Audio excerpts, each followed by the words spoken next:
Nandito pa rin yung dalawang Mac, oh. Wala pa rin driver. Silipin natin uli kasi ngayon araw eh. Yung sinilip natin to last time, gabi. So makita natin ng maayos. Punta muna tayo sa likod. Yan oh. Likod ng Mac. Silipin natin yung sa loob.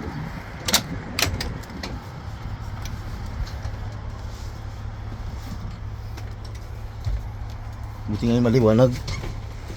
Automatic yun to eh. Yung may mga cabinet dun. Yung kama.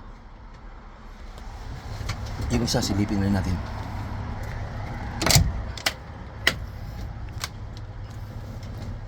Wala rin driver to. Bakante. Automatic rin to. Ngayon klaro natin kasi araw.